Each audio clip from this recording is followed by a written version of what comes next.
उस नदी की महिमा आज बढ़ गई महाराज। हे महाराज,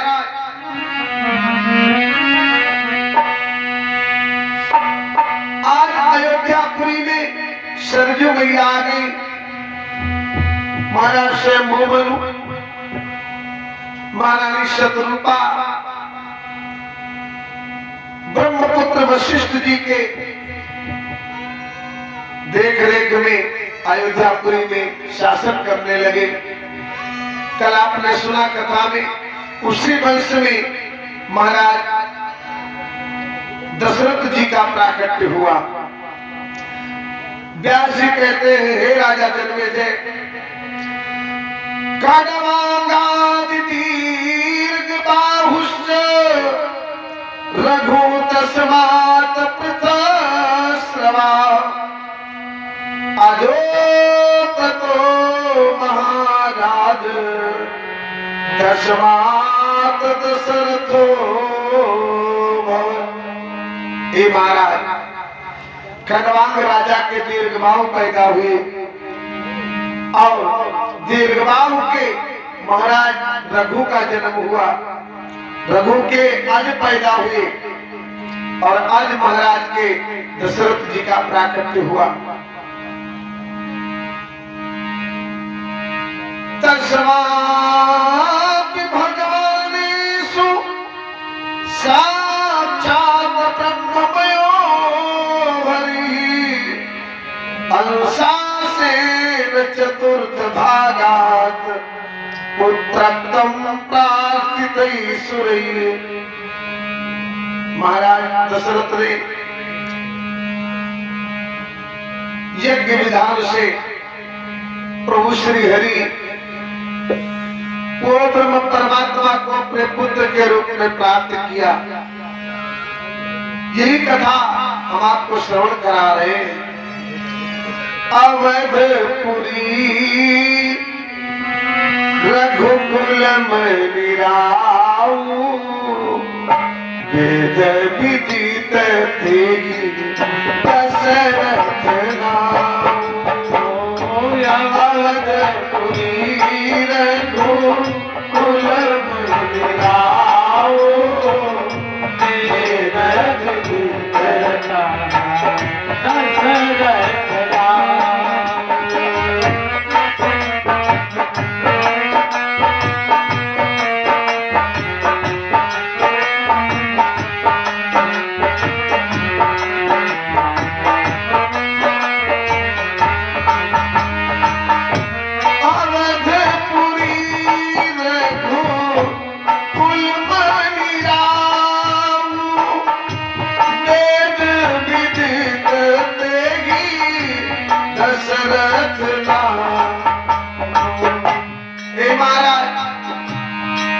चक्रवर्ती सम्राट दशरथ का विवाह सर्वप्रथम कौशल नरेश महाराज भानुमान की कन्या कौशल्या के साथ निश्चित हुआ। लेकिन रावण ने छल करके मंडप से दुल्हन कौशल्या का हरण करके पेटारी में बंद करके ले जाकर रघुवंश को सौंप दिया। इधर जब बारात उस नदी के किनारे पहुंची तो रघुवंश ने निकल करके महाराज को वो भेंट समर्पित किया। पिटारी खोली गई, राजकुमारी निकली। वशिष्ठ जी ने कहा, एक विवाह करने जा रहे हैं, अब वो विवाह करके दुल्हन को लाएंगे, तब इस राजकुमारी से विवाह अयोध्या में करेंगे। क्या पता कि ये वही दुल्हन है जिसको ब्याह होने जा रहे। बारात पहुंची, आज वहां पर भानुमान महाराज बहुत दुखी है। अब क्या जवाब देंगे संसार को। बारात आ गई है, दूल्हा बनकर महाराज दशरथ पहुंच चुके हैं कौशलपुर। तो महाराज भानुमान के एक भाई थे जिनका नाम था सौमित्र, उनकी कन्या सुमित्रा भी आई थी उस ब्याह में। सुमित्रा ने रोते हुए देखा अपने बड़े पिताजी को, सुमित्रा जी ने कहा, पिताजी आपको रोने की जरूरत नहीं, अगर दीदी नहीं है आप मेरा विवाह कर दीजिए। तो तिलक गई कौशल्या मैया की, और विवाह किसका हुआ?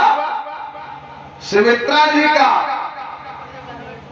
अब सवेरे जब नाई तलवारा लेकर के गया नाऊ, और वहां देखा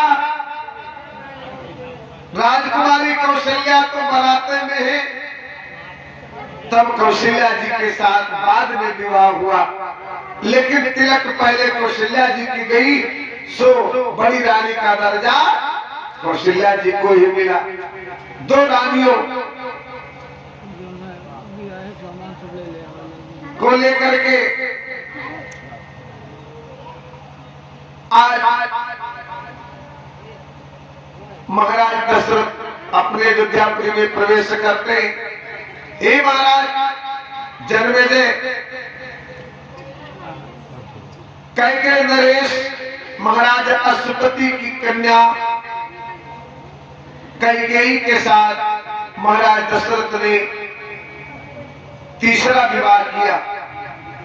अश्वपति ने सभा के बीच में महाराज से प्रतिज्ञा करवाई कि यद्यपि जेठ पुत्र राजा बनता है, अयोध्यापुरी में सूर्यवंश की परंपरा है, लेकिन जो बेटा तुम्हारी बेटी कैकेयी से होगा वो अयोध्या का राजा बनेगा।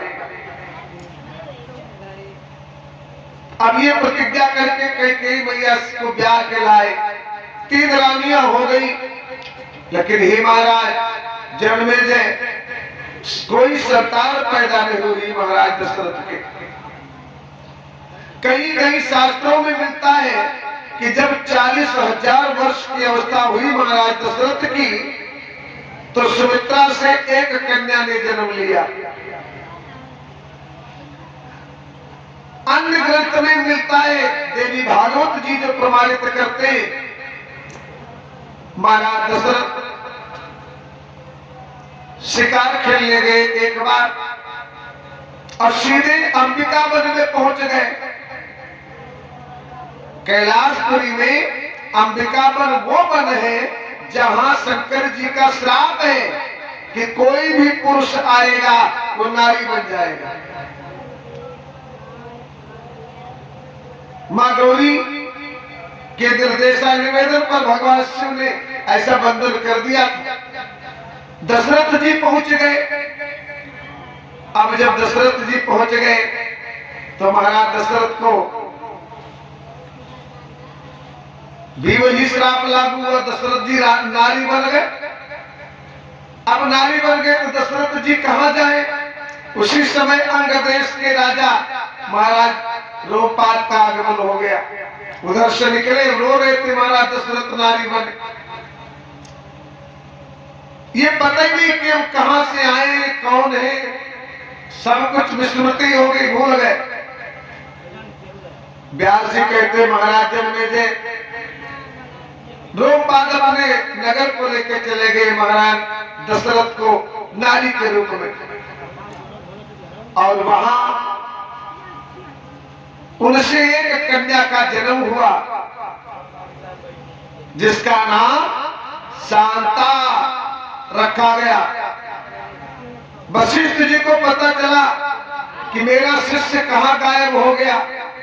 ढूंढते ढूंढते और पता लगवाते पता चला रोम देश में, अंग देश में है महाराज दशरथ। श्राप बस नारी बन गए।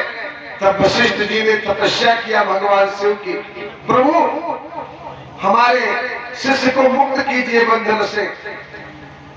तब महाराज दशरथ पुनः पुरुष के रूप में आए, लेकिन वो कन्या महाराज रोमपाद को वही गोद दे आए। उन्हीं शांता के साथ विभांडक ऋषि के पुत्र श्रृंगी ऋषि का विवाह किया महाराज रोमपाद ने। और जब आगे यज्ञ होने जा रही है तो वही श्रृंगी ऋषि आकर के यज्ञ करवाते हैं महाराज दशरथ जी के यहाँ। तो महाराज दशरथ की उम्र 60,000 वर्ष की हो गई। कोई संतान पैदा नहीं हुई। 60,000 बरस के राजा